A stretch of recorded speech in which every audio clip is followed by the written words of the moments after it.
She's gone. The whisper slid through the marble hallway like a secret sin. No one wanted to admit it first. Gasps spread among the guests. Dresses rustled. Phones slipped from hands. The wedding hall buzzed with nervous murmurs, but the groom stayed still, cold and calm. His eyes were fixed on the shattered glass door Wendy had escaped through. The terrified maid who brought the news followed. She handed Jungkook a note with trembling hands. The paper was crumpled and damp, handwriting messy. "I can't marry a monster. I'm sorry." A sharp, slow smile curved across Jungkook's lips. Not disappointment, not confusion, amusement. He folded the note neatly and slipped it into his suit pocket. "Of course she ran," he murmured, calm and cold. "I'd be disappointed if she hadn't." Everyone stared, expecting chaos. But Jungkook didn't explode. He scanned the room and finally stopped at you. Your younger sister in a soft, light dress, pale cheeks, fingers twisting the edge of your scarf. His steps toward you were deliberate, slow, heavy. You felt his gaze before he reached you, suffocating in its intensity. "Your sister made a wise choice," he said. You whispered, trembling. "Sir, she's scared. Please give her time." Time. His dark eyes flickered with mockery. "I've wasted enough pretending she was the bride I wanted." Your breath caught.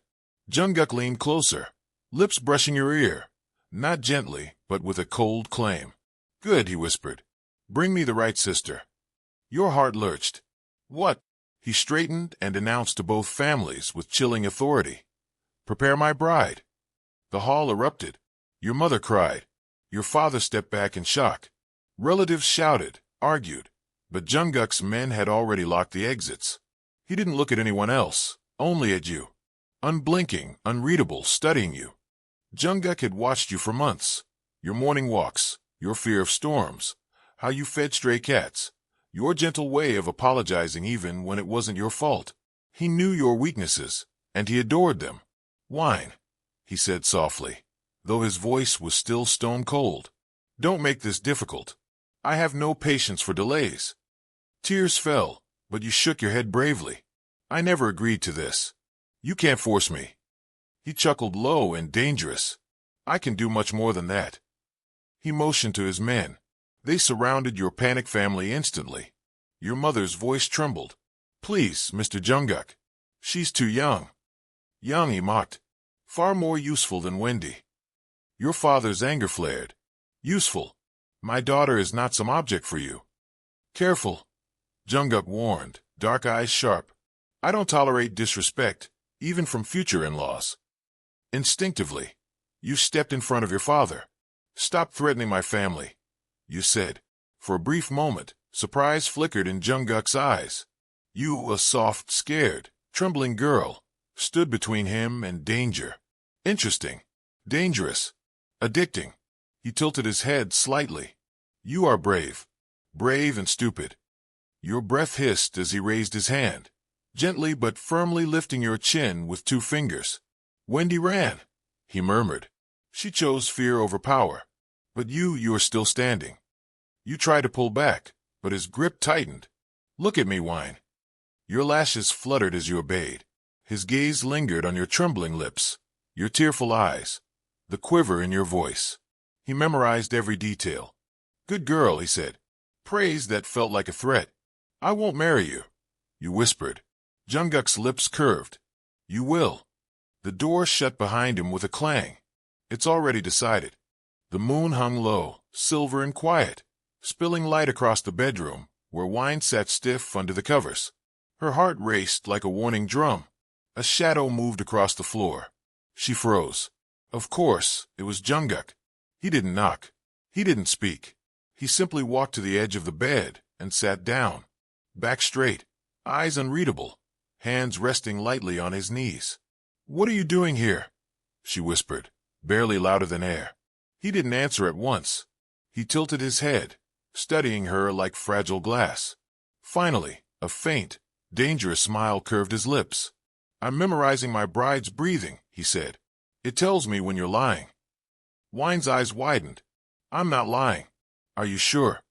His voice was velvet wrapped around steel.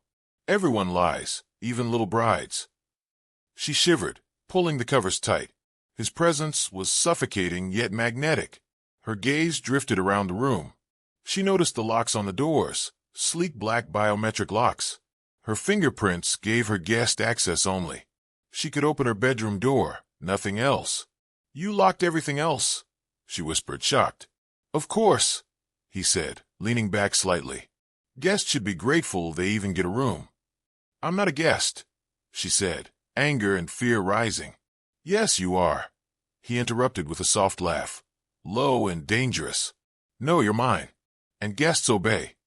She wanted to scream, to run, but she couldn't. He controlled her life now. He moved past her, still not touching, but standing close enough to press the weight of his presence against her. "Your days will follow a schedule," he said.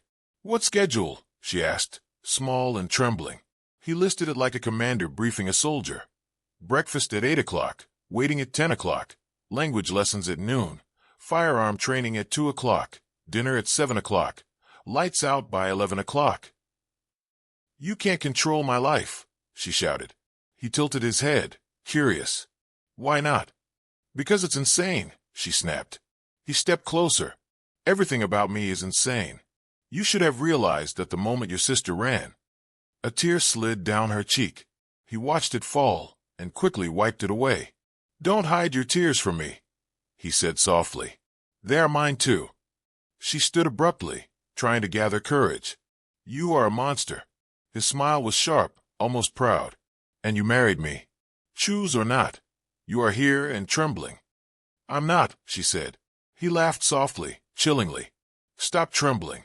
Monsters can smell fear. Remember?" She clenched her fists. "You can't treat me like this forever." He whispered close to her cheek, voice low, dangerous. "Watch me." Suddenly, he stood. She flinched as he walked to the door, pressing his hand on a sleek black pad. A soft beep and mechanical click. "All locks in this mansion are replaced," he said, voice calm but dangerous. "Replaced?" she asked, confused. "Your fingerprints are guest access only. Everything else is mine." Her heart sank. "Even the library?" "Of course," he said, leaning back, one arm resting casually on the bed frame, his dark eyes glinting. "Don't try to pry. You only get what I allow." She wanted to scream, cry, run, but she couldn't. He scheduled her life. Breakfast at 8 o'clock, waiting at 10 o'clock, language lessons at noon, firearm safety at 2, dinner at 7 o'clock, lights out by 11 o'clock. "You can't control my entire life," she snapped. "Why not?" he asked, genuinely curious. "Everything about me is insane. You should have realized at the moment your sister ran." A tear slid down her cheek. He watched it fall, then wiped it away gently.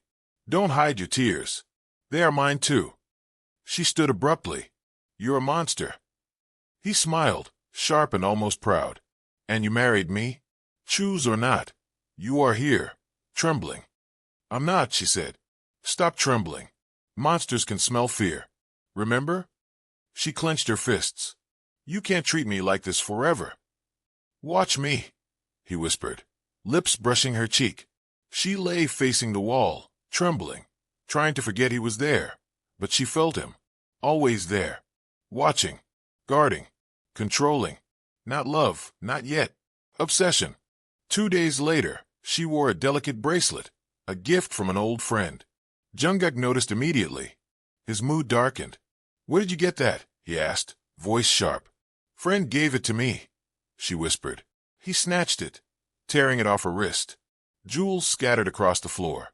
She gasped. "That was important to me," she cried.